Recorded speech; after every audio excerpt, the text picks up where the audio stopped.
Today we're starting things off with a big change. I've been watching Iskall's and Grian's videos and things on YouTube, and I always think their videos look really happy, you know, and my videos always look a little bit down in the dumps, you know, they look a little bit grumpy. And that's not just because I'm grumpy, it's because the game looks a little bit down in the dumps and grumpy. You see, it's not really that saturated, it's a little bit dark, it's a little bit dingy, so I'm going to change that right now. 3, 2, 1, boom.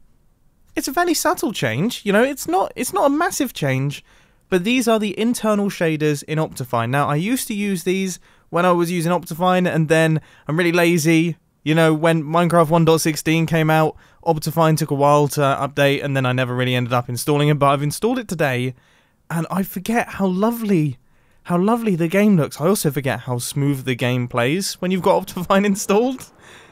Ah, it's buttery, kind of. It's still a little bit frame ratey. I literally got the best computer that the computer configurator would let me get, and it's still frame ratey. And that's partly because I'm stupid and I didn't realise that Minecraft isn't really a multi-core game, and I bought a 36 thread CPU, but the threads aren't actually that fast, which means that the game doesn't actually run that fast, but it's fine. Storage systems. We're going to be working on the storage systems today. We're going to be ignoring my computer woes, alright? Because this needs some serious work, some serious work. But first, very importantly, I'm like super rich now. Like, I'm like super ridiculously rich. Thank you, 12-hour mining session. Right, that's the important stuff done. Now let's crack on with something slightly less important, and that is gathering about 1 million pieces of wood, because of course we need to craft up all of the hoppers, and I'm gathering up the wood manually because I'm yet to build up any form of automatic tree farm, and I know that's disgusting and gross, and I know that all of you are probably in the process of unsubscribing right now because you realise it's episode 40 and I don't have a tree farm, but trust me, okay? I'm holding out for a special one. I want to build the best possible tree farm I can. I want all sorts of different wood, alright? I want to have room for TNT, I want to have pistons pushing. I've got a lot of design work that I need to do, and there's also a bunch of other industrial district projects that I need to finish up, and then a bunch of other industrial district projects that I need to start and finish before I start work on the tree farm. But trust me, it is coming, and I'm excited for it. Now that the time lapse is over, I've realised I've been a bit daft. As mentioned at the start of this video, I'm rich. I'm really rich. I've got loads upon loads of diamonds, right? Why did I spend a bunch of time gathering wood when I could have just gone and bought it? Like, this would have been a stack, maybe a stack and a half of diamonds. I have like 15 stacks of diamonds. More than. No, I've got like 25 stacks of diamonds. What am I doing? I'm an embarrassment. I'm not used to being so wealthy just yet, okay? I'm sure I'll get accustomed to this. Well, regardless of how we got it, I have managed to get myself a whole bunch of wood, which means I should have a whole bunch of resources ready to make a whole bunch of hoppers, because this sorting system does require a whole bunch of hoppers. I mean, here's just one slice of this thing, and you've seen the area that I have underneath my base. It's pretty big, you know, and there's 12 hoppers per slice. That is a lot of wood and a lot of iron. But it's all worth it, because it means I'm going to be able to store every variety of dead bush. So I think plan of attack wise, it is just to place in all of the hoppers first. I'm going to worry about the redstone in a second. I just want to get the infrastructure in place. And from my very rough maths here, it's around about 5.5 stacks of hoppers for every single section of this thing. I mean, how much wood and how much iron is that? That's a calculation that I can't be bothered to do. I'm sure I can rely on people in the comments to do it for me. Anyway, one of these things is now done, 2 to go. But before I start on them, this looks very cool, doesn't it? This looks really cool. And I gotta say, now that we've got 3 sets of them, it looks even cooler. Just the fact that we have a storage system this ridiculous fills me with a lot of happiness. I don't even know how necessary it is right now, I really don't. But it's necessary because it's so cool. But of course, the hoppers are just one tiny piece of the puzzle. We now have a lot of redstone to do. And I've got a lot of comparators to gather. I mean, that is... yeah, this is going to be ridiculous now that I think about it. And it's times like these that I'm incredibly thankful for automatic piglin trading. And the fact that I've got the gold farm and then these guys right here. I mean, that was such a good addition by Mojang. Whoa. This whole place is grass now? This whole place is grass now, and there's all sorts of strange lines. The mayor is actually doing things. That was unexpected. And I say that because if I became mayor, I had no plan to do anything, so seeing a mayor do something is a bit of a surprise to me. Honestly, I think the best way for me to build this thing is kind of to build it like a printer would. I'm kind of printing this redstone contraption out onto the floor. I'm doing it layer by layer. I'm not thinking of these things as being individual redstone circuits or anything like that. I'm just taking the components and I'm chucking them down. Now that doesn't sound particularly complicated, and it's really not. The redstone is pretty easy. The thing that's tricky is the water streams, because I need to think of what direction the water streams are actually going to be going in and how I'm going to work around them. So our items are going to be going in over here. This is going to be our input area. I've still got to work all of that stuff out. They're then going to run across. They're going to snake down through all of these chests, and then they're going to move on to the next section. So I think I've got this set up correctly. So water streams, ice, water stream, ice, and then off to the next section. Okay. Yeah, as you can tell from the tone of my voice, I'm not 100% certain I got that correct. Anyway, this stuff is incredibly boring in the form of progress updates, so let's crack on with the time lapse. Now, as I was building this, I actually went down on a bit of a nostalgia trip, because it took me right the way back to Minecraft 1.5, when these things were first introduced. You know, I was just getting into redstone, I kind of understood what we had, and then suddenly Minecraft 1.5 rolls around and just completely throws me for a loop. You know, I didn't know what was going on. Suddenly I had comparators. It took me so long to understand comparators. I would say realistically it took me like a solid year to actually confidently use comparators in my builds. And, you know, obviously the hoppers and things, I kind of grasped those quickly, but still didn't really use them in my redstone contraptions too much. It was like a real adjustment period for me, and I specifically remember when these items were first introduced, the one thing that I did, I focused on the redstone block, because I was like, that's a movable power source, that's really, really cool, that's completely revolutionary, and obviously, you know, it doesn't really work that well with pistons, it's a little bit difficult to work with, and I remember getting so frustrated over multiple days, because I wanted to do cool stuff with this redstone block, but I just couldn't make it work for me, and I was watching all these videos coming out, of all these crazy contraptions that were being made in Minecraft 1.5, and I felt I was so left out of the party, because I just couldn't make anything cool. That's brought back all the memories. I feel like I'm 16 again. And on that note, let's pop back onto the Hermitcraft server before I get too nostalgic. This is one mean looking build, isn't it? I mean, the 3 tiers going up, there is a lot of item sorters in this. This might be one of my biggest item sorters I think I've constructed in any Hermitcraft season. And the good thing is that it's a reliable system. You see, I have built other types of sorting systems in the past, and they've just broken on me. And by that, of course, I'm referring to the item sorters with the droppers, and it's like a multi-item sorter where you're powering and unpowering hoppers and things.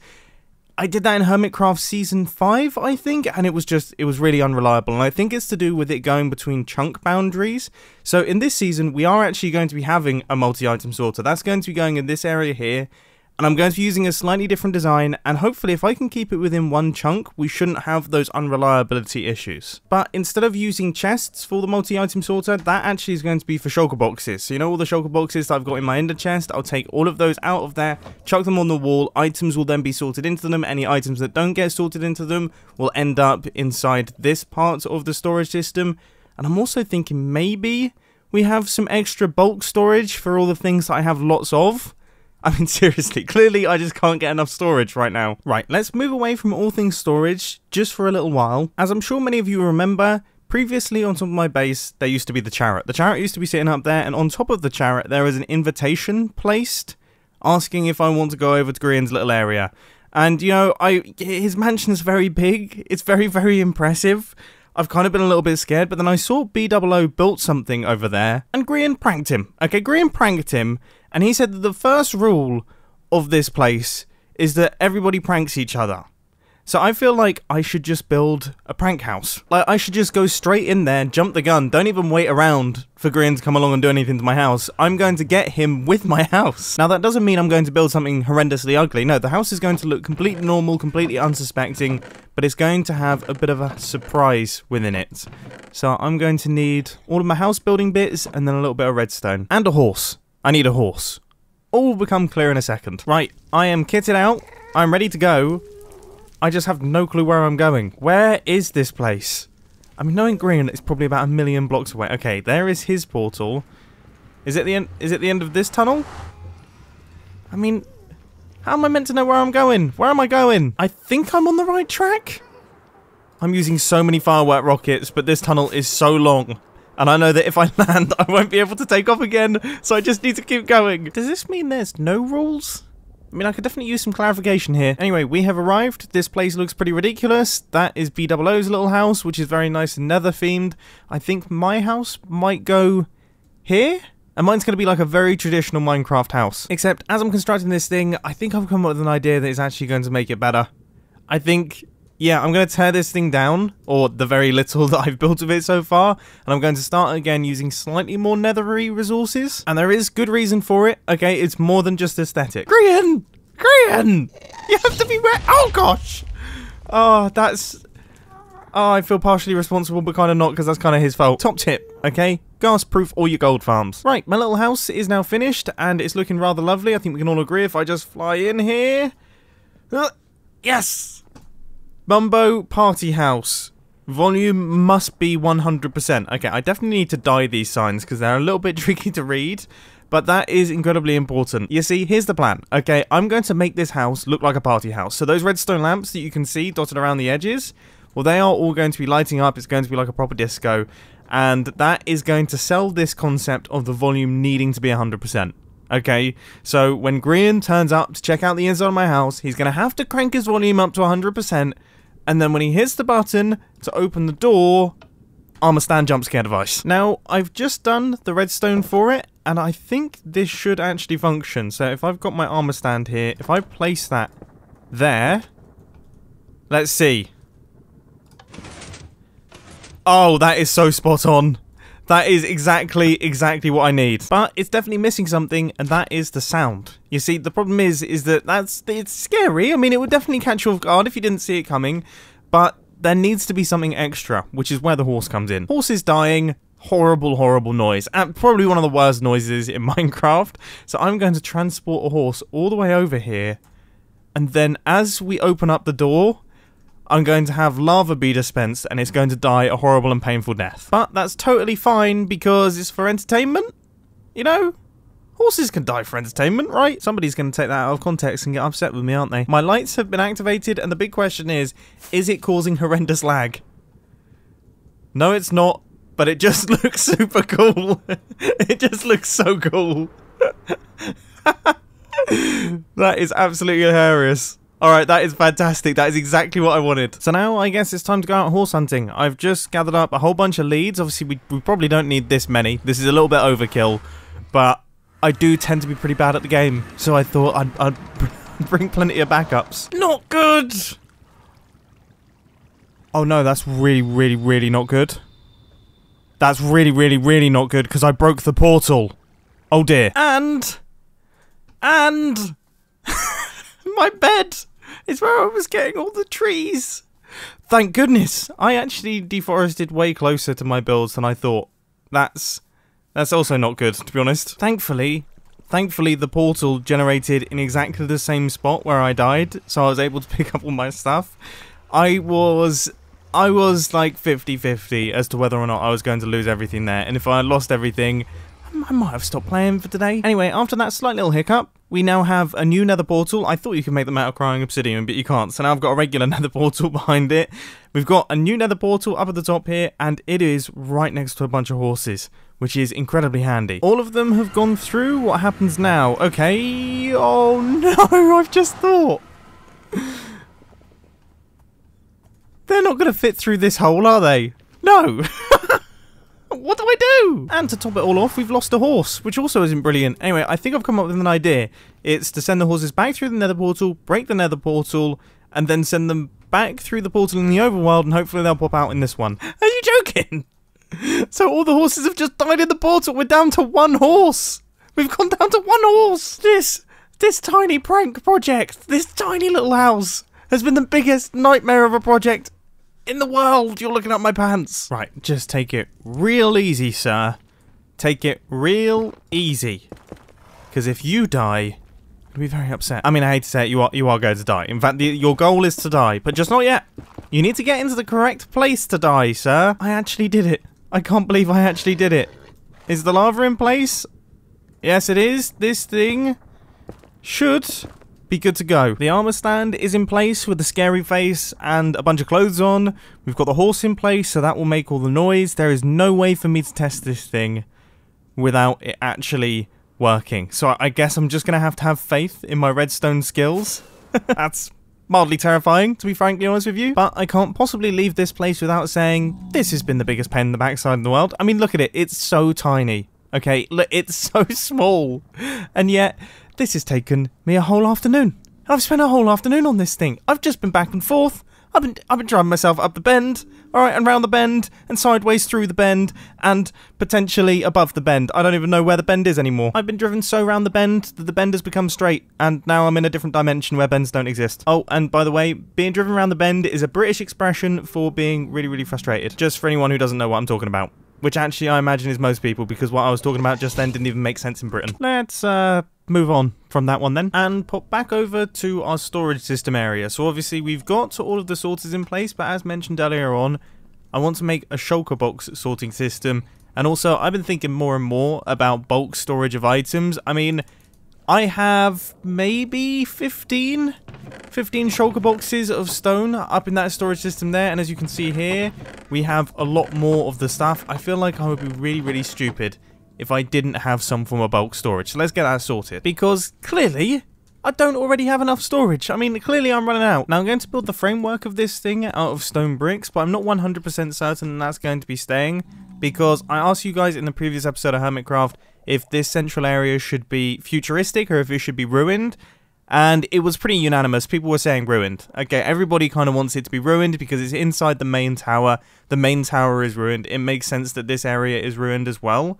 So I'm going to have to do some serious work in a creative mode testing world to make this look really, really cool, because this is where I'm going to be spending a lot of my time. To be honest, I'd quite like it if it was in a similar style to what I've done here. Like, I absolutely love the feeling of this. The height of it and everything. So it would be good if I could kind of replicate that down underneath. Maybe I could even mirror it. Imagine if that was the floor and then I had glass. Oh, that's actually not a bad idea. I mean, that would also work quite nicely if we were to start expanding downwards as well. I mean, it's not like we're struggling for space in this base. This base is absolutely enormous, but if we ever did need more underground space, then that could be the way to do it. Anyway, we've got storage silos, and then this area here is where the shulker boxes are going to go. Now, each one of these spaces is 6 blocks high, which means we've got room for 18 shulker boxes, which is 2 rows of my ender chest, because I'm going to pull the shulker boxes out of my ender chest, chuck them in here when I'm sorting items, and then when I'm done, I take them out of this system and chuck them back into the ender chest. Now, I've been doing a lot of research into multi-item sorters, and it turns out that NemBomb's actually got a design that looks like it's going to be super reliable, but I want to make sure that I keep everything within one chunk. So that means that the input chest, where the items are actually going to be going into the sorter, is going to be right here. It's just inside this chunk. You can see the chunk boundary there. And that means that the items will flow in. They'll probably go across the bottom here, and then they'll be sent up into the multi-item sorter. They'll make their way through there. Then they'll go through the bulk storage systems, and then if they haven't dropped into any of those just yet, they will then move on to the other parts of the sorter. So this is the design we're going to be using. So we've got the dropavators out the front there. That's where the hoppers are. So that's where the items come out. We've got the redstone clocks, which activates the dropavators. And then we have all of the redstone lines, which are powering and depowering all of the hoppers. Okay. Let's get to work on building some of these things. You know, I never thought I'd be saying that we didn't have enough space down underneath here, but we don't actually have enough space down underneath here. So the majority of the redstone circuit is now all in place. We've got all of the things that are going to be sending the items upwards and kind of looping them through. Then this big empty gap right here is eventually going to be filled with minecart rails and all of the systems that run into these hoppers here, which actually make the items sort themselves into the shulker boxes. But there's not much good in me building those just yet, because they rely on me having a firm position for my input chest, and that's not 100% set in stone just yet. I mean, I temporarily have it here, but honestly, it could go anywhere, to be honest with you. I'm almost thinking it would be nice if it was in the center. Anyway, I'm going to leave those innards for the time being, and instead I'm going to focus on building up these storage silos and getting these things up and running, because then our whole sorting system will actually be ready to go. I just need to connect up everything. I really am quite impressed with how much we've managed to get done in today's Hermitcraft episode. I'm proud of myself. Also, over the years, the many years of me building up storage silos, I have gotten ridiculously fast at constructing them. I mean, look at this. I'm like fluent in storage silos. It's become a second language of mine. So there we go. 4 storage silos all done. I guess 1 can be for stone, 1 for cobblestone, 1 for dirt, and then I guess actually 1 for just items. Like random items that have not made it into any part of the sorting system, so anything that we don't have an item filter for, and also most importantly non-stackable items, so that will be going into one of these. Cool. Okay, we've got ourselves all worked out, we've got ourselves sorted, I guess you could say. It's a terrible joke, it's a really, really terrible joke, but it's been fun. It's been a cool Hermitcraft episode. I've really enjoyed it. I hope you've enjoyed it as well, and I'll catch you in the next one. See ya. And actually, just as I was recording that outro there, I realised, when am I actually going to get my suit back? No, I really need to arrange that. I saw Stress uploaded a video the other day showing off her ridiculously cool nether portal, and obviously she helped me out the other day when I died during my 12-hour mining session, so maybe there is a small chance I might be able to retrieve it.